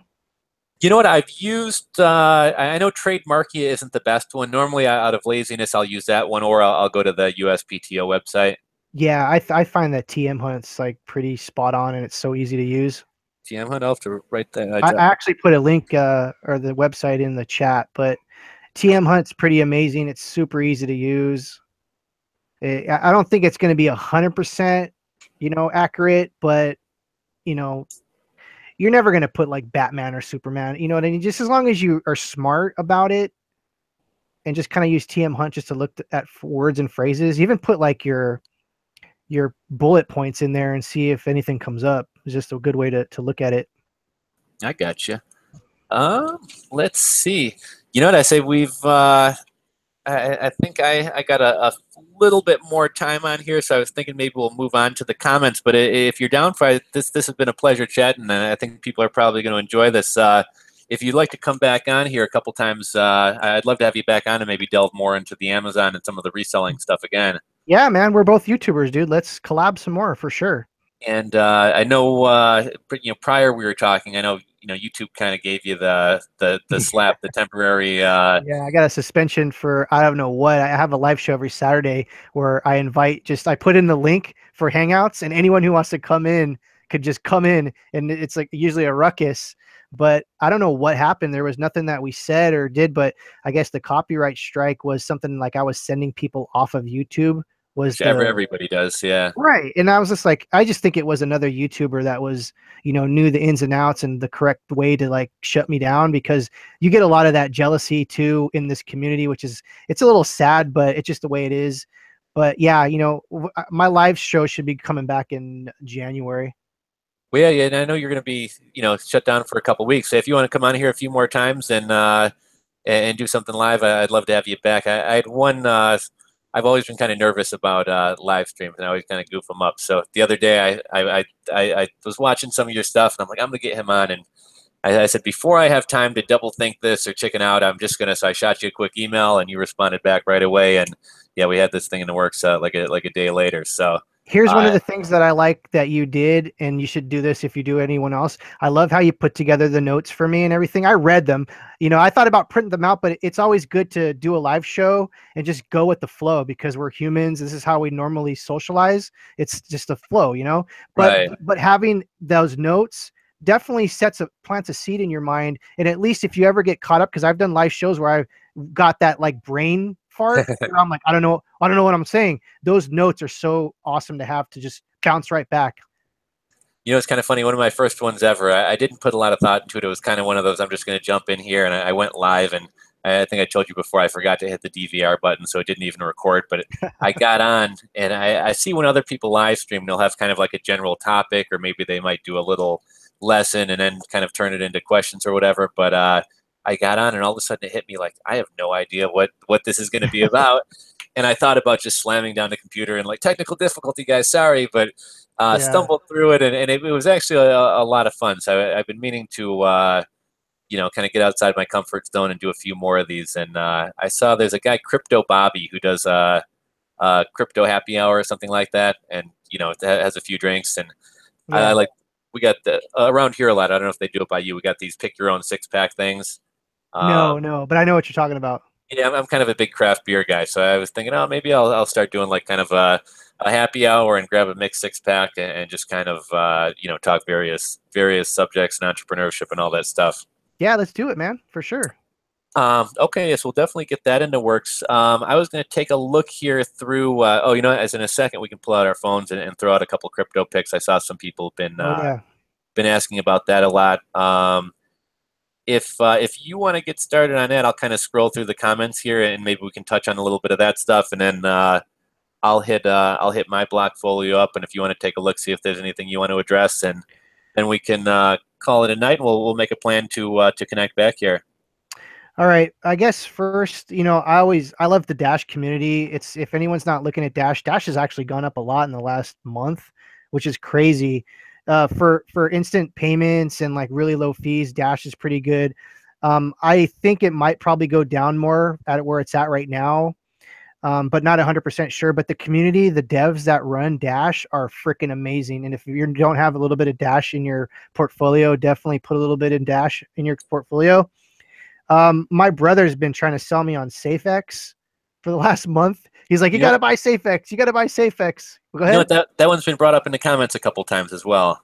Yeah, I think I was the one that actually probably put it first, but um, my brother says that that's going to be another marketplace like Open Bazaar kind of, where there's a profit sharing thing. I don't know the whole thing about it, but it's still grassroots. And so, he went heavily into that. And actually, that actually went down a little bit today. It was at a penny like maybe a couple weeks ago, and now okay, no, it's going back down. Never mind. But anyways, no, look into SafeX. That's one of the ones that my brother's like, you gotta at least hold this.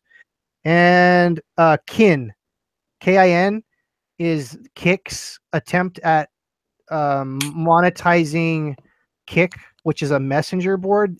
Kin had an ICO Oh, I heard like about that.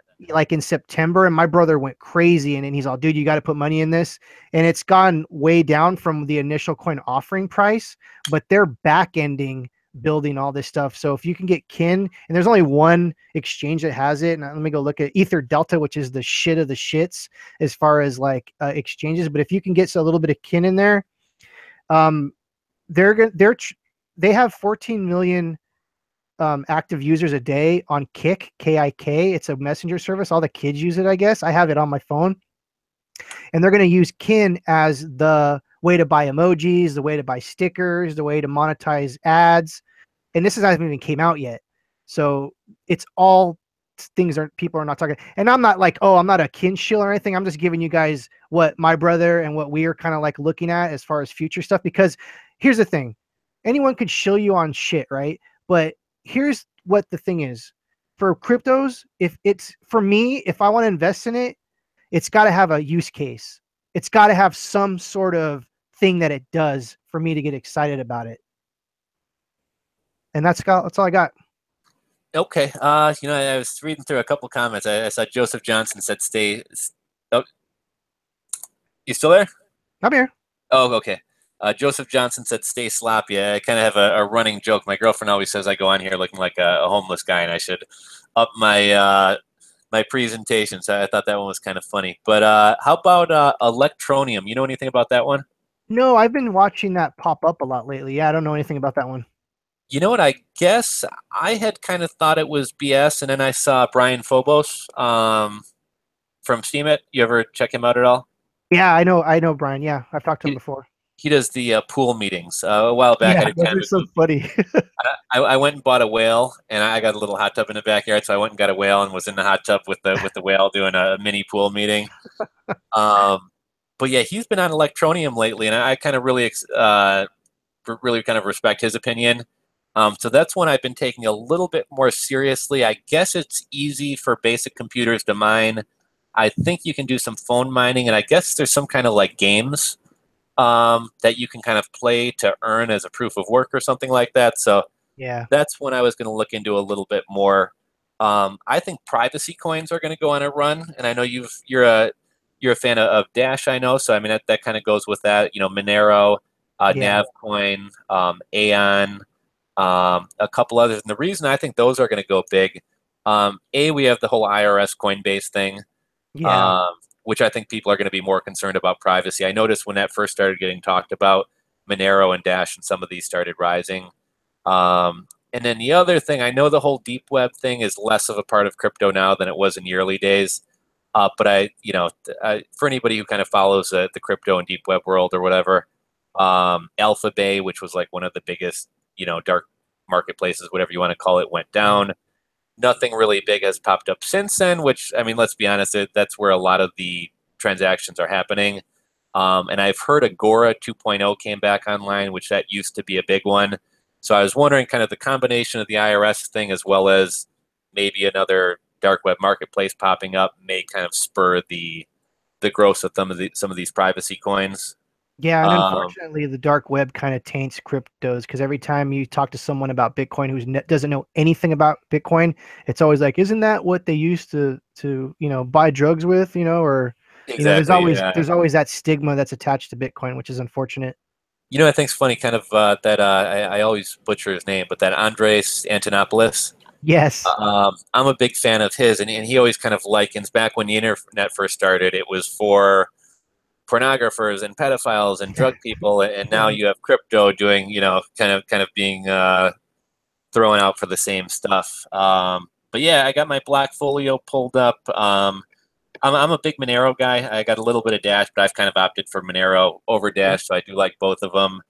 I'm not a big fan of like Ripple or these bank coins, although Stellar Lumens has kind of come on my radar recently. I got to tell you a story about Ripple real quick. I What's that? lost like 250,000 of Ripple in the Cripsy exit. Okay. And like back in the day, it wasn't even worth that much, and now it's probably like, if I don't even want to calculate it, it's a lot. So I was like, damn. What's funny? I got into that one late, so I've never. Anytime a coin burns me, I'm always kind of going to try to go back to it. Yeah. And I got into Ripple at I forget, I don't know, 60 cents, 40 cents, Ooh, ouch. and then it slid down. So that's one I've never been a fan of. And I guess I don't know that much about it, but it always surprises me for a coin that never really seems to move that much that it has such a high market cap Yeah. and so much enthusiasm behind it. The thing is, I got into Ripple when it was like 0.00001 of a cent or something Oh, ridiculous so you like made it, that. yeah. So you would have been Yeah. big on that one. I heard like it's back. I don't know for sure. I don't know anything about Ripple, I'm gonna tell you the truth, but I just heard like it was backed by Microsoft or some company. So that's the only thing I've ever heard of about Ripple.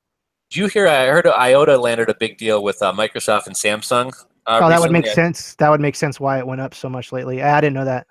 Yeah, another one I'm looking at here, XEM, or I think a lot of times known better as NEM, New Economy Movement. I used to really like that one. I kind of got sick of that one. I think I've dumped that. Um, Vertcoin looks like it might be a deal. Vertcoin's down. That one, I think it's maybe a little higher than it should be. Steam and Steam back dollars, we were talking about that earlier. Those are going crazy, huh? Yeah, isn't that nuts? I'm happy. I can't. I just want that out of all my coins. I want Steam to succeed the most. But Ned's a little weird, and like I don't know what's going on with the smart media tokens. I'm hoping that really takes off because of smart media tokens. Are you familiar with that at all? What's kind of funny? I need to kind of delve in more. Like a lot of times, I'm pretty active on there. I spend time on there. But as far as like, I'll have somebody hit me up and like, hey, give us a token and we'll upvote your post and you'll get more. And there's just all these little, it was really kind of cool, but all these different opportunities and add-ons, for lack of a better word, and groups and all these different things. And I'm always kind of in the dark when it comes to a lot of that stuff. Yeah, they're trying to. He's trying to tokenize. It's kind of weird. He wants smart media tokens to be the currency of like advertising and how to pay um your fans for upvotes and subscribes, and it's a whole other ecosystem, but it's pegged to Steam. So Steam's Okay. going to be the underlying currency, and then smart media tokens is obviously going to be the tokenization where you'd have to use Steam to buy these tokens. You use the tokens to. He's got a plan, and the thing is, I look back at Steam and it hasn't really changed much in the last couple years. Um, it's kind of been like it's always stayed around $1. I remember I do remember when it was like at 10 cents, but I wasn't into it back then. But I'm just hoping Steam goes up because I mean I put a lot of my time into my profile there, and I really like the platform. You know, it's kind of funny. I know you and I were chatting a few minutes before we came on, and I think you and I got on roughly at the same time. Yeah, And I remember when I first got pretty early on, my account was at like 1400, and then later I was at 8, mainly because I got on when Steam was, I think, running up over $2. yeah. I bought myself above 500 to get the slider. Oh yeah, Um, that's right. and more recently, I was kind of trying to swing trade Steam. Got stuck with a couple thousand of them, and I was like, instead of just sitting on this, I'm going to power up Yeah, and hopefully use it to earn a little bit more. Um, and I'm not leaving. I'm not quite as enthusiastic as when I first got on. I agree, Um, 100%. I yeah, agree. The thing is, like in a strange way, and I hate to even say this, I feel like Steam's like another weird like Ponzi scheme-ish type things that if we got in at 10 cents, I probably wouldn't feel that way. But since I got in around the $2 range too, like I feel like the people that got in early and have so much Steam power, they really have a huge stake in a lot of the upvoting. I mean, you can still have a good account by just doing what you're doing, but I feel like the people that were early adopters really have a crazy advantage over newer people coming in. you know what I feel like kind of I'd like to change a little bit is I see if you go read the comments of a post, nine out of 10 comments didn't even like, hey, this is one of the best posts I've ever seen. Great stuff. Good. You know, it's all this general stuff. Yeah. And I like the platform. I like the people who I connect with on there. You know, Body and Beta, you, Brian Phobos, Vogeltron, a lot of these other guys. But I'm just not willing to spend my time being a human bot running around, you know, Yeah, me leaving neither. comments. And Yeah. I, I think to some extent, if you're not willing to play that game, you're not going to grow. And even if you are willing to play that game, it's a pretty inefficient use of your time. Yeah, you need to. I actually thought about hiring my wife to do my commenting every day for like an hour. So that's something I might do. But you definitely need to be social on Steam it for it to be successful. You have to. You can't just put up posts and expect your account to grow. You have to be engaging. It's got to be good engagement. And the thing is, anyone who replies to any of my comments, I upvote them. I do the slider and everything depending on because there's a lot of people that just go, great video, nice post. You know, Right. and I give them like 20% because they're still engaging some algorithm on my behalf. So that's cool with me. Do that. But I'm just saying you definitely need to you do need to put in time for anything really, especially Steam it to make it successful. You know, that's one thing, and that's kind of one of my shortcomings is I post a lot and I do comment on the people whose stuff that I like to follow, and like I think there's definitely a shortage of like entrepreneurship type stuff on there, and so I guess my thing is I could spend hours upon hours on YouTube going from one piece of content to the next, and on Steam it I'm really having to seek out the type of content that I want to see, Because their and search engine sucks. That's why. well, yeah, that too. So it's really, and you know what else is annoying too? After you search, you can't go back to that search. It takes you all the way back to the start, and you have to pull a search again and then go look again. Yeah, their platform's not that. I mean, it's good for certain things. Here's how I look at Steam. I use Steam mostly for promoting my YouTube videos and other people's YouTube videos. I found that, that works for me. I do a little bit of blogging every once in a while, but for me, it's mostly just another social media platform to kind of have presence there, basically. You know what's kind of cool or kind of interesting too? It seems like Steam it's kind of trying to find itself in terms of like not best practices, but like what's acceptable. So like you know, I get that just posting other people, you know, it's not Reddit. You're not supposed to be dropping links, but something I've tried to do just to kind of get some more interesting comment. And I'm not sure if people want to see this type of stuff or not, but like if I watch, just for example, that Supreme documentary we talked about the other day, Yeah. I wouldn't just go drop the thing and try to make money off their thing, but do a write up on why I thought it was interesting and kind of add more of the type of content that I want to see on the platform. A lot of it is so insular in terms of like Steam it stuff, Steam it stuff, Steam it stuff. Yeah. Um, Yeah, so I guess that's just kind of some of my I do thoughts on that that. too. I've been doing that like lately. I think I promoted one of your videos the other day, and I'll put in a sentence. I'm lazy. I'm gonna tell you what. I'm gonna be Right. lazy. I'm gonna what I've learned is since I have a pretty good amount of steam power. I don't really have a like super amount.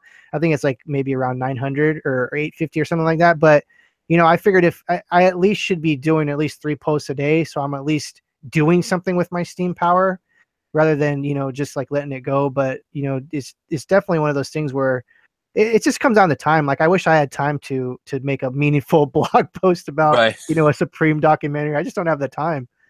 Well, it's kind of funny. I mean, I think to some extent, I know a lot of people, when I was kind of really promoting Steam when I first got on there, and I know some people who are part of the channel here followed me over there, and some are still around, some have lost interest, but I was thinking for anybody who's a content creator, whether you're a blogger, YouTube, even just social media, you might as well, whatever you're already creating content, go post it over there as well. It takes two Exactly. seconds and it's free money. Exactly. And like I said, I wasn't an early adopter. I didn't get in at 10 cents, which I wish I did, but I did have to buy in for sure. I did buy in initially the 500 to get the little slider like you were talking about. And I just hope it takes off, because if it does, we're still not early adopter, but we're still early enough if it did. And to be honest, I don't think it's going to do it. I just look at it as another social media platform to kind of just, do my thing. Well, it's kind of interesting. I'm not going anywhere. I'm going to stay over there. I still Yeah. enjoy it. There's a lot of great people over there, but I actually just the other day powered down. And Yeah. my I've main, never, yeah, I've never powered down yet. my thing was kind of mainly opportunity cost. So I'm looking at that like 2 grand, 2 grand plus whatever else I put in there. Yeah. Um, and after putting all that money in, or what's a lot of money to me, I'm making an extra 15, 20 cents per post versus Right. if that money were in Bitcoin, Exactly.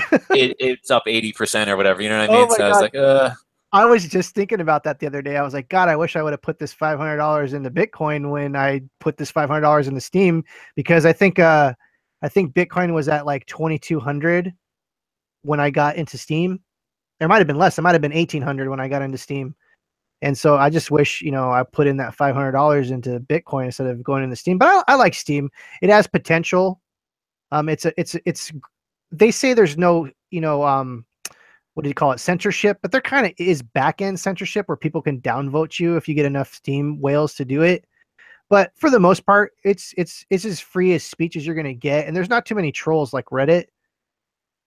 well, I noticed that I know in general they're there for good, but I've had that Steam cleaners can be a Oh little my bit God, I hate that overzealous. guy. I hate that one. What was funny? I posted some pictures. I used to. It's been a few years since I've been there, but I used to be obsessed with Jamaica. I used to go to Jamaica a lot, Mhm. and I posted some photos that I took there, and they downvoted and flagged my post and were like, "Stop posting other people's pictures." Oh And wow. I wound up hitting them up, and I had to go into this is like a 5, 6 year old blogger account that I had. Yeah. I had to go take screenshots from within the blogger account that I at first I didn't even remember the logins to say, look, this is my stuff.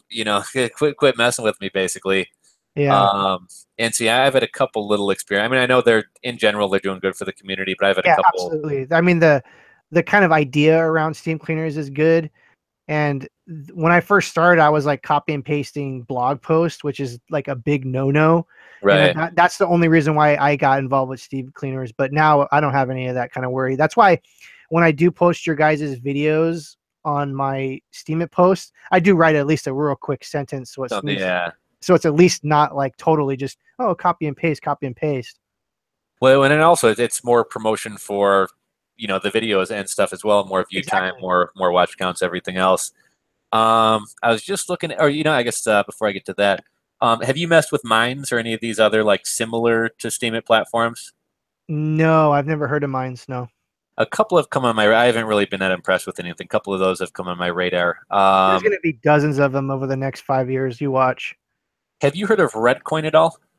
No, it sounds familiar, but I don't know nothing about it. No. You know what? It's like I mean, it's a shit coin. I bought like 100,000 for less than $100. Yeah. I don't know if it'll do anything, and I'm not by any means telling people to buy this. I would probably say don't buy it, but I sort of like the idea. So with like VidMe and Steemit, it's kind of like, hey, we're all sick of being censored and demonetized. So like, let's have the community support each other. Yeah. And I dabbled with VidMe for a while, and I was like, look, people aren't willing to open their wallet to support you, which is kind of cool about Steam it, and that people don't actually have to pay you, but can still Yeah. support you. But I guess the idea of Redcoin is peer-to-peer tipping. Yeah. Um, but let's say you don't even have a Redcoin account. I can send money to the thrift shop hustler, and if you go sign up a year from now, that money is waiting for you. Well, that's cool.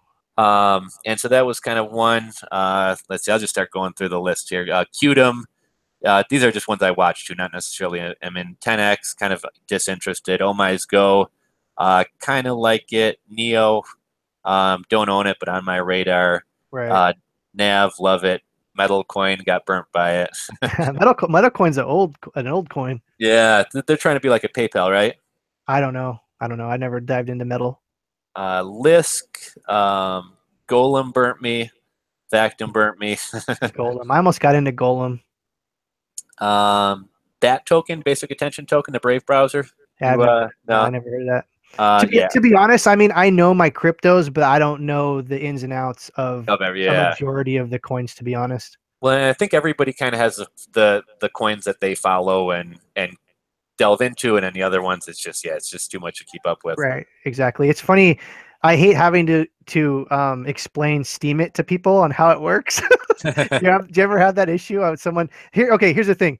When you try to sell Steam it to somebody who doesn't even know about cryptos as it is, and then trying to explain Steam it to them, how the Steam power works and powering down and all that crap, you're like, just like, oh my God, forget it. Just go back to Facebook. We know it's funny. It took me so long to wrap my head around Steam power versus Steam dollars versus Yeah. Steam. And even now, the other day when I saw Steam dollars up a lot, I didn't really understand the correlation between Steam and Steam dollars and what the. I've heard Brian Phobos talk about playing an arbitrage game and being strategic about when you Yeah. swap the two, but that's completely over my head. So my understanding of what Steam backed dollars were supposed to be was supposed to be the currency that was going to stay 1-to-1 with the dollar. Right. So if there was any currency exchanges that need to happen, you'd use a Steam backed dollar because it was pretty much 1-to-1 to the US dollar. And then it fluctuates a little, but that's, to my understanding, why there's a Steam backed dollar. I think it's unnecessary. They should just have Steam and Steam power. I don't know why they have a Steam backed dollar. You know what? I figure we'll. I think I just heard my girlfriend walking. I'm sure you got to get going to work. We've been doing this for 2 hours. That's what. Yeah, time's flown. I noticed somebody asked a question. I don't know if you want to pick out a couple questions to answer, and then we'll get running. But somebody was asking, what platform do you use for your trading? I have a Bittrex account, but I don't do active trading. I just have Coinbase and I hodl. Okay, or even I use Bittrex as well. For anybody who's, it seems like the main ones are Bittrex, Poloniex, and Kraken. Maybe you hit BTC in there. I really only use Bittrex, and I kind of kick myself because there's a lot of coins.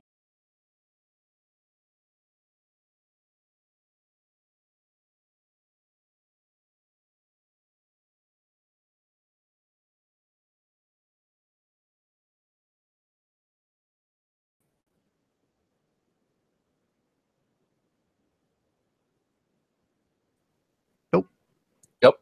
Nope. You back? I'm back. What was that? Okay, sorry about that. Like a hiccup. You know, The weirdest. Yeah, I don't know if my computer's being kind of laggy. I don't know if that was on my end. I think we should wrap it up then before the gremlins. Okay, so yeah. Thank you everybody for hanging out. Thank you for coming on the show. This says I was kind of nervous about this, and the time's blown by. It's been a real pleasure. Absolutely. I think we're both like-minded dudes, and I think we have a lot in common as far as what we're trying to achieve with our social media presence. So we definitely got to do this again. Now, tell people. I'll put some links in after, but website, YouTube channel. Where can people get a hold of you? Anyone could you can Google Evilos. That's all my art stuff. You can go to thriftshophustler.com. That'll take you directly to do you have a rulesforrebels.com by any chance? You know what? I've actually been working on it recently. It's something that I've really been putting off, but I actually just found a theme I like, and I'm just kind of getting everything in order. So I do not much on there right now. I was using a blogger before, but yeah, Yeah. rulesforrebels.com. For me, I don't even have a website. I just my thriftshophustler.com just directly links to my YouTube channel. So it's easy to That's be like, just go to thriftshophustler.com. I'll take you directly to my YouTube channel. So that's a good idea. Direct link to the yeah. yep. Okay, excellent. So yeah, I'll link to his channel and everything, so you guys can check him out. Some good stuff, real concrete knowledge. You can kind of see how he picks his stuff, how he researches it. I think you even have a couple videos on how to touch up. Thought there was one about spray paint. I think how to repair things to sell them. So all types of knowledge on Right, right. the reseller forefront and merch and everything else. So yeah, we'll plan on doing it again. You and I will have to connect, and thank you everybody for watching. So yeah, hopefully we'll catch you guys on here again in the coming weeks. Very awesome. Thank you, man, for having me. All right, later, guys.